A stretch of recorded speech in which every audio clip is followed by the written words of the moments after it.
बिजली की बहरानी सूरत हाल की वजह से वादी कश्मीर के लोग इस वक्त गूनागू मुश्किलात से दो चार हैं। बिजली की रसद और तलब के दरमियान नुमाया फ़र्क का खमियाजा आम सार्फिन भुगत रहे हैं। ऐसे में जहाँ जबरी और खैर एलानिया कटौती का बराह रास्त असर उन मरीजों पर पड़ रहा है जो कि घरों में ऑक्सीजन कंसनट्रेटर पर हैं, वहीं श्रीनगर में कायम टर्शरी केयर अस्पतालों में भी कुछ हद तक इसका असर देखने को मिल रहा है। सिकमी सोरा सदर अस्पताल, CD अस्पताल, JVC Bemina, bone and joint और दीगर जिला अस्पतालों में बिजली के खलल को अगरचे DG सेट से दूर किया जा रहा है, ताहम सरकारी अस्पतालों में लगे जनरेटर सेट सिर्फ ऑपरेशन थिएटरों और लेबॉर्ट्रियों को बिजली फराहम करते हैं ताकि सर्जरीज और मरीजों के टेस्टिंग में कोई रुकावट दरपेश न आए।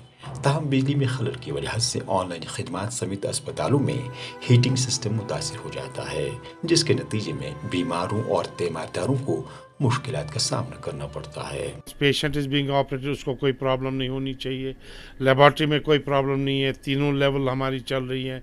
X ray, DR, they are covered under 3 levels, तो उसमें प्रॉब्लम नहीं। अब ये हीटिंग में थोड़ा सा इफेक्ट हो जाता है, बिजली बंद हो जाती है, जब तक वो ऑन हो जाता है वो लो ज़रा थोड़ा सा, बाकी इफेक्ट नहीं होने, हॉस्पिटल फंक्शनिंग में हम असर नहीं होने देते। JVC बेमिना अस्पताल की मेडिकल सुपरिंटेंडेंट डॉक्टर शफा देवा कहती हैं कि बिजली की मेन सप्लाई में खलल की सूरत में अगरचे 3 DG सेट्स को ऑपरेशन थिएटरों और लेबॉर्ट्रियों के लिए इस्तेमाल में लाया जाता है, लेकिन अस्पताल का हीटिंग सिस्टम मुतासिर हो जाता है, जबकि हॉस्टल्स भी असरअंदाज होते हैं।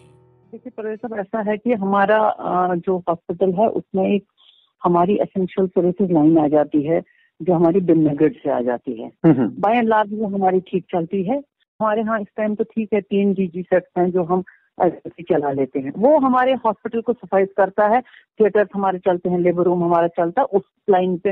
मगर उस टाइम हमारा इफेक्ट अगर हो जाता है, in case we get a fault, तो हमको हो जाता है इफेक्ट उस टाइम हॉस्टल। तो हॉस्टल को हम एडिक्वेटली नहीं दे पाते हैं हीटिंग वगैरह। तो लाइट थोड़ा सा हम कर लेते हैं उसमें अकोमोडेट, मगर हीटिंग वगैरह का बड़ा प्रॉब्लम होता है। बिजली महकमा सिर्फ मुश्किल से 110 मेगावाट बिजली फराहम कर रहा है, जबकि वादी कश्मीर में मसरूफ तरीन औकात के दौरान बिजली तलब 2200 मेगावाट से ज्यादा बढ़ जाती है। सूबाई कमिश्नर कश्मीर ने ETV भारत के साथ बात करते हुए एतराफ़ किया कि तयशुदा शेड्यूल पर अमल नहीं हो रहा है, लेकिन बिजली की सूरत हाल 1 हफ्ते के अंदर बेहतर होने की उम्मीद है, क्योंकि बिजली खरीदारी के मामले पर एक कमेटी को तश्कील दिया जा चुका है। नो डाउट डिस्ट्रेस कट भी हमें करना पड़ता है, क्योंकि ओवरलोडिंग अचानक से होती है। हम नहीं चाहते किसी जगह और दिक्कत हो, तो 1 हफ्ते के अंदर इस सिचुएशन में इम्प्रूवमेंट हो जाएगी, क्योंकि केंद्र सरकार से भी इस मामले में माननीय जी साहब ने उसको टेकअप किया है और ये हमारी सबसे बड़ी प्रायोरिटी पे रहेगा। और आपके माध्यम से सिर्फ यही है कि भी जो बाकी जो टंगस्टन और ये जो चीज़ें हैं उनके लिए आप भी ज़रा अभियान चलाएं। इधर वादी कश्मीर में मीटर याफ्ते इलाकों में 4.5 घंटे, जबकि गैर मीटर इलाकों में 8 घंटे का बिजली बंद रखने का शेड्यूल तय किया गया है, लेकिन इन इलाकों में 15 घंटे की बिजली कटौती हो रही है।